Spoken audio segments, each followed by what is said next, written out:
Elizabeth Taylor, who was on the night shift at the hospital, was awakened by an urgent call. A 29-year-old patient named Lisa had taken a turn for the worse and was taken to the operating room. As a talented surgeon, Elizabeth always took on the most challenging cases. Her assistant Richard Whitehead was also present for the surgery. Lisa was struggling to breathe and suffering from severe abdominal pain. After examining her and reviewing the X-ray results, Elizabeth concluded that the patient had extensive sepsis in her internal organs. The surgeons under Elizabeth's direction began the operation. As a resident, Richard did not yet have enough experience, but despite this Elizabeth entrusted him with the scalpel, which turned out to be a fatal mistake. Richard accidentally damaged one of the patient's arteries. Striving to remain calm, Elizabeth began to take emergency measures. Lisa's blood pressure was dropping rapidly due to internal bleeding. Elizabeth took control of the situation, and she managed to stop the bleeding. Now they could return to the initial operation. Richard felt terribly sorry. Elizabeth asked him to keep it together and finish the surgery. Overall, everything went successfully. Lisa's parents had been waiting in the hospital corridor all this time. Elizabeth asked Richard to inform them that Lisa was okay, avoiding unnecessary details. Elizabeth was very exhausted, but despite this, she visited Lisa in the intensive care unit. The patient's condition was stable. Elizabeth encouraged her, promising that everything would be fine. After work, Elizabeth as usual went to the supermarket and bought some ready-made meals. Her entire life revolves around her work. Elizabeth is dating Robin. They work at the same hospital, doing everything they can to keep their relationship a secret from their colleagues, as it could ruin everything. The next morning on her way to work, Elizabeth received a troubling message. Richard hadn't slept but was trying to keep himself together. Elizabeth informed him that the patient had passed away that morning in the intensive care unit due to sepsis. Before Richard could panic, Elizabeth reassured him, explaining that Lisa's condition had been extremely serious from the start. Besides, all doctors make mistakes, so all they can do now is keep working for the sake of their patients. Their conversation was interrupted by Alistair, the chief physician, who asked Elizabeth to speak privately. He told her that Lisa Williams' family was already here, waiting for a more detailed explanation. They were in shock, as they thought Lisa had simply been brought in for an appendicitis issue. Andrew McGrath, the head of the surgery department, was equally concerned. Both he and Alistair wanted to know what had actually happened. Elizabeth explained that a mistake had been made, but it was unrelated to the fact that the patient had died from sepsis. Andrew reminded Elizabeth about the upcoming medical conference that the entire team would attend. Now Elizabeth had to speak with Lisa's parents, who were heartbroken, unable to believe that their daughter was gone. Elizabeth calmly explained that Lisa had been very ill when she was brought to the hospital. Many of her organs were infected. Listening to the details, Mr. Williams couldn't hold back his tears, nor could his wife, who simply could not grasp how this was possible, as Lisa had only had a stomach ache. Elizabeth did not hide the fact that there had been a complication during the surgery. However, she did not mention the medical error. It turned out that Lisa did not have an inflamed appendix, as her parents had assumed. After the surgery, her body could not withstand the infection, which led to cardiac arrest. Elizabeth expressed how sorry she was, but sometimes these things happen. Lisa's father asked for the name of the doctor and took a photo. It was a hard day for Elizabeth. She was the one who entrusted an inexperienced colleague with an incision, which had fatal consequences. At the weekly meeting, Andrew announced that Lisa Williams' case was on the agenda. Elizabeth continued to insist that in this case, the fatal outcome was related not to the surgery but to sepsis. Andrew and Alistair said that Lisa's family wanted more information. Mr. and Mrs. Williams didn't have questions for the resuscitators, but specifically for the surgeons, because Elizabeth had mentioned a complication that arose during the operation. Andrew gave a brief summary. The surgery began 10 minutes after anesthesia, but at some point something went wrong. Elizabeth admitted that she had entrusted her 26-year-old resident Richard to make the final incision. However, Elizabeth did not absolve herself of responsibility, as the surgery was conducted under her supervision. The day was no less exhausting than the previous one. Elizabeth met her sister Jessica, who had recently divorced at a bar. Despite that, Jessica already had a new boyfriend and was planning to move in with him. The problem was that his apartment wasn't suited for large pets, so Jessica wanted Elizabeth to take in her dog, Atticus, temporarily. Elizabeth said she couldn't do it because she was rarely at home. On the way home in a taxi, Elizabeth left a voicemail for Robin, asking her to come over tonight. She needed support now more than ever. But Robin never showed up. Elizabeth couldn't sleep due to her anxiety and the buzzing of wasps coming from somewhere in the house. She had to take the dog temporarily after all. The medical conference was held to analyze mortality statistics during surgery.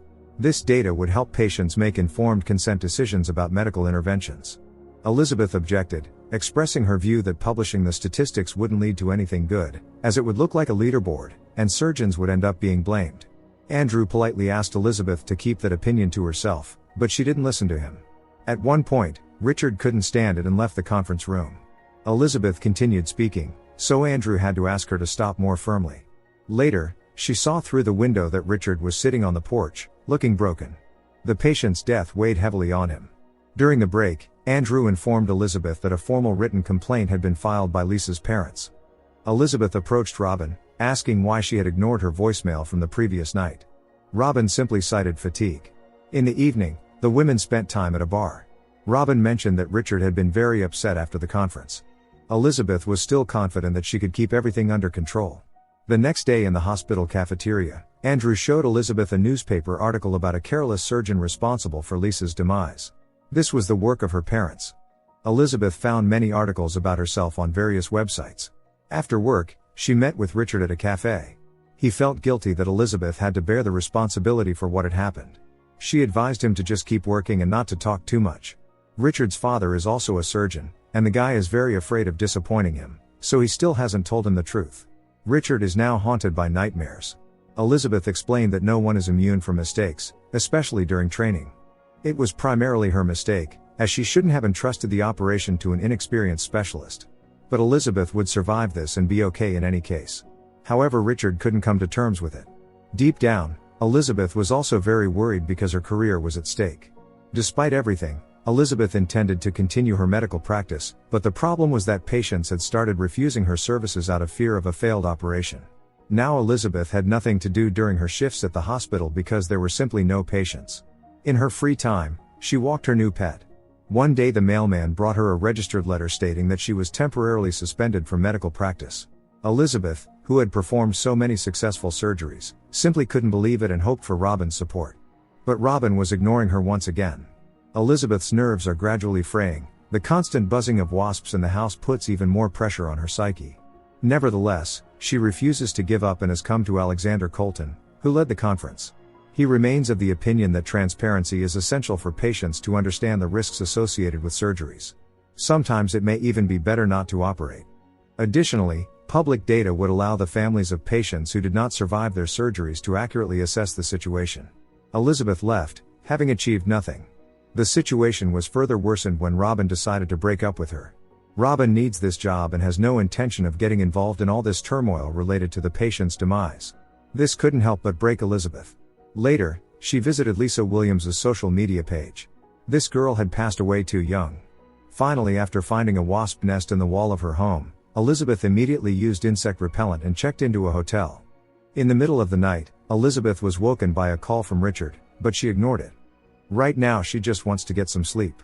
Only in the morning did Elizabeth remember she had left Atticus in the house. The dog had been poisoned, and Elizabeth rushed him to the vet. Alas, there was nothing more that could be done for the pet.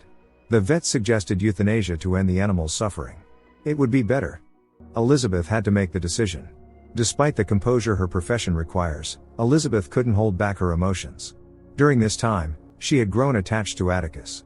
It was painless for the dog, but it didn't make it any easier for Elizabeth. Jessica was just as upset. Elizabeth didn't know what she could do to earn forgiveness. Jessica had loved that dog so much. Later, Elizabeth cleaned up the house. Life had started to resemble a daily nightmare. She still decided to call Richard back, but now he wasn't answering. After getting Richard's address, Elizabeth went to his place. She knocked on the door for a long time but no one responded. Elizabeth's concern grew. In the parking lot after calling again, she heard Richard's phone in his car.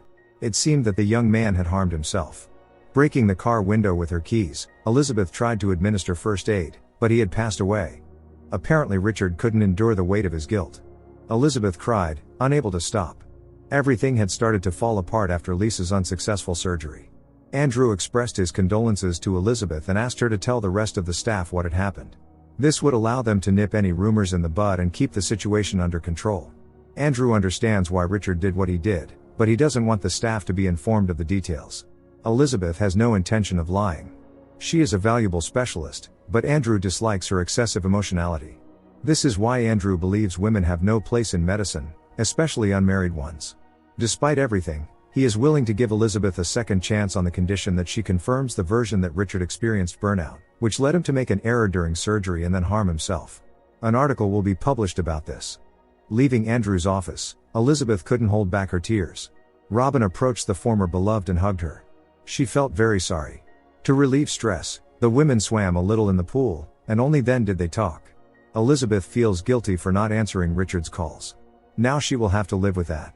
Pulling herself together, Elizabeth came to the hospital to speak with Dr. Matthews and Jen, who were on duty in the intensive care unit that morning when Lisa passed away. They described how Lisa had suddenly begun struggling to breathe. Matthews and Jen called in the duty resuscitator, but it didn't help.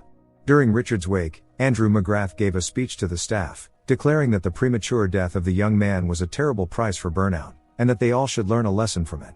When a minute of silence was announced, Elizabeth stepped onto the stage and, despite Andrew's orders, stated that it was her fault, as she was the one in charge. Elizabeth didn't want anyone else to bear the responsibility. In her opinion, Richard, who was still just a trainee, deserved justice. Andrew was no longer willing to tolerate this and turned off the microphone, but that didn't stop Elizabeth. She continued to speak, saying that an inexperienced young man should not be made a scapegoat just to settle formalities and close the matter forever. Everyone started applauding. Determined, Elizabeth visited Lisa's parents, who, despite the pain of their loss, were willing to listen to her. Elizabeth explained how things really were. The root cause of Lisa's demise was advanced sepsis, and even if no mistakes had been made during the surgery, it probably wouldn't have changed anything. If she could turn back time, Elizabeth would make the same decisions during the surgery. The surgeons did everything they could, but Lisa's body couldn't withstand the infection, despite all the experience and care from the medical staff. These words brought some relief to Mr. and Mrs. Williams, though they still couldn't come to terms with the loss. Now they would be able to move forward. Elizabeth left the Williams house with a sense of relief. She knew she had done the right thing. Don't forget to subscribe to our channel not to miss more exciting new products. Also, the authors will be pleased if you leave your opinion in the comments.